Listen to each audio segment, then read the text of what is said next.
Nah, sekarang kita akan mempelajari tentang tumbukan dan impuls ya. Tumbukan ini adalah proses di mana ada dua benda yang dia saling menumbuk ya, saling menumbuk atau bertabrakan ya.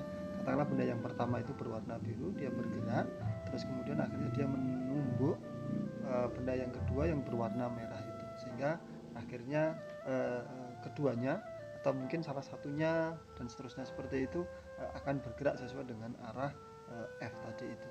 Nah, di dalam proses tumbukan ini terjadi perubahan gerakan dari yang semula benda berwarna biru itu cepat sekali, terus kemudian mungkin setelah menumbuk kecepatannya berkurang dan seterusnya. Karena ada perubahan gerakan, kata kuncinya adalah ketika terjadi tumbukan ada perubahan gerakan. Maka kita ingat kembali bahwa kuantitas atau besaran gerakan itu adalah momentum. Dengan demikian, kita ingat kembali persamaan F sama dengan dP per dt itu, maka dP sama dengan F dt. Kedua ruas kemudian kita integralkan dari T1 sampai T2 atau dari TI sampai TF.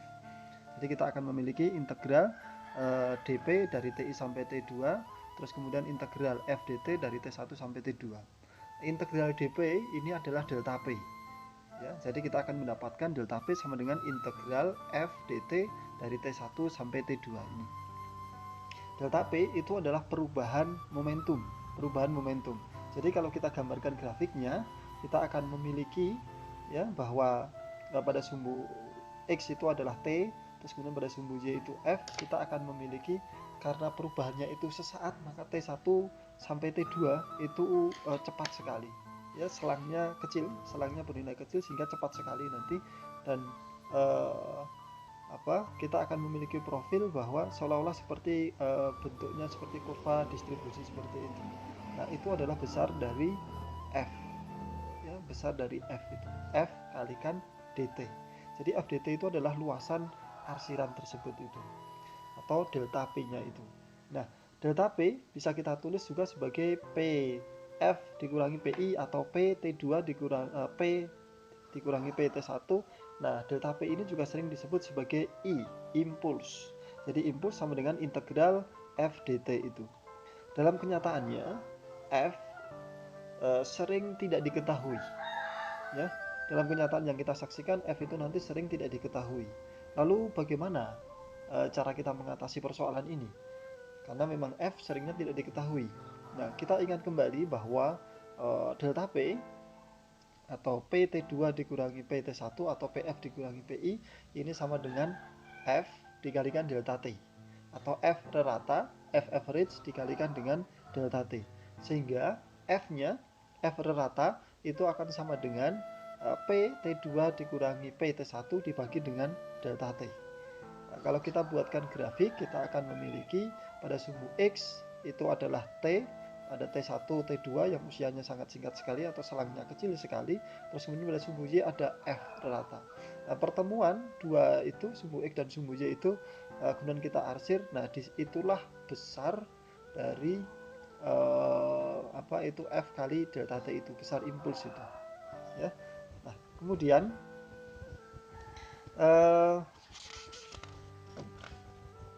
kita akan mempelajari contohnya seperti ini ya.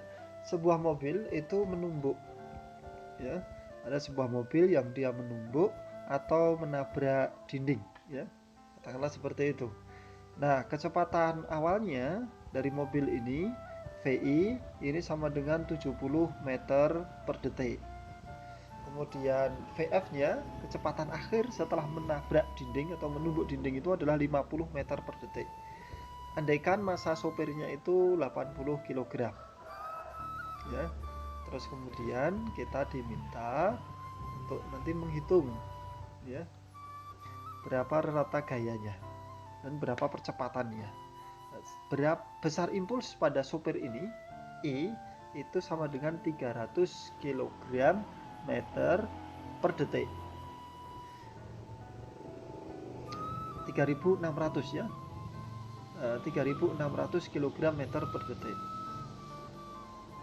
Kemudian berapa rata dari gaya pada sopir ini selama tumbukan yang berlangsung dalam tempo 14 mili detik atau 14 ms.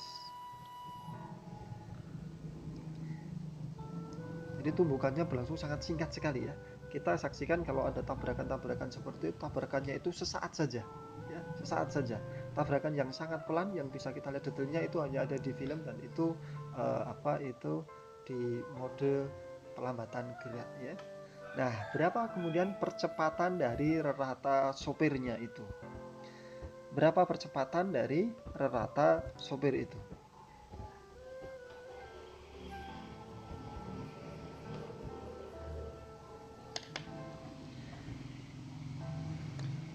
Nah, untuk memudahkan kita bisa menggambarnya, ya, kita bisa menggambarkannya. Katakanlah gambarnya semacam ini, ada dinding, terus kemudian mobilnya menabrak, terus kemudian setelah menabrak mobilnya terpental, ya, mobilnya terpental. Nah, katakanlah sudutnya 30 derajat ketika nabrak itu, terus kemudian setelah menabrak sudutnya 10 derajat. Nah, kita bisa menggunakan persamaan bahwa I sama dengan F kali delta T. F kali delta T. Atau F rata-rata, F average itu sama dengan I dibagi dengan delta T. Ya, I dibagi dengan delta T. I-nya adalah 3600 km per detik dibagi delta T-nya. Delta T adalah 14 kali 10 pangkat minus 3 detik. Satuannya harus SI ya. Sama dengan kita hitung ketemu 2,6 kali 10 pangkat 5 Newton. Maka A rata-ratanya bisa kita hitung dengan mudah dengan hukum kedua Newton. F sama dengan M kali A. Sehingga A rata-rata sama dengan F average dibagi dengan M. Sama dengan 2,6 kali 10 pangkat 5 Newton dibagi dengan 80 kg. Kita akan mendapatkan, Anda bisa menghitung pakai kalkulator, kita dapatkan 3,2 kali 10 pangkat 3 meter per detik kuadrat. Ini nilai percepatan rata-ratanya. Ya, setelah tumbukan. 3,2 kali 10 pangkat 3 meter per detik kuadrat itu. Nilai A rata-rata ini berapa nilainya jika kita bandingkan dengan percepatan gravitasi? Ya.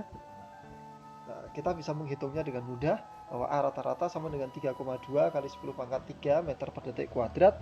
Maka kita kalikan dengan 1G dibagi 9,8 meter per detik kuadrat. Kita akan dapatkan nilainya adalah 330 G. Jadi sangat cepat sekali ya, sangat cepat sekali.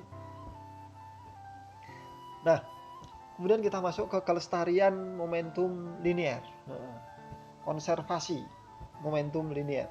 Sering banyak buku menuliskan konservasi atau conserve itu dengan sebutan kekekalan. Ya, kita akan menggunakan istilah kelestarian momentum linear. Dari persamaan sebelumnya, F neto sama dengan dP per dt sama dengan 0, kita bisa mendapatkan informasi ya bahwa jika jika sama dengan 0, F-nya sama dengan 0, maka P-nya pasti akan bernilai tetap atau konstan.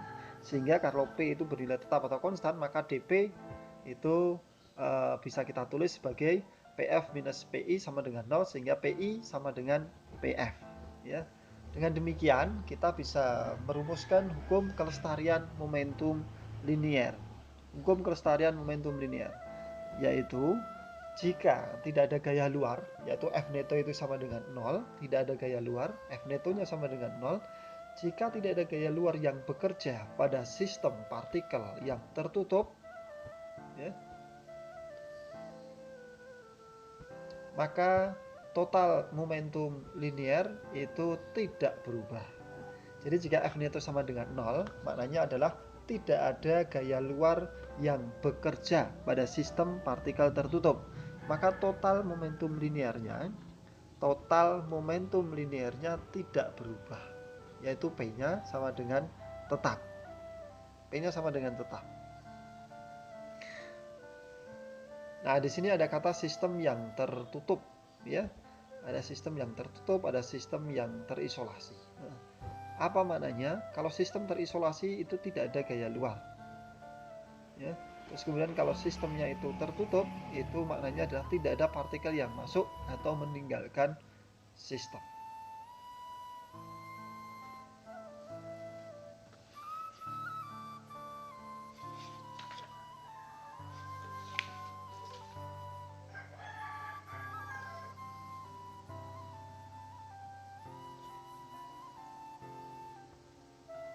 Jadi seperti itu. Jadi hukum kelestarian momentum itu bermakna bahwa momentum itu sama sebelum dan sesudahnya itu. Atau jika tidak ada apa itu gaya luar yang bekerja, maka momentumnya itu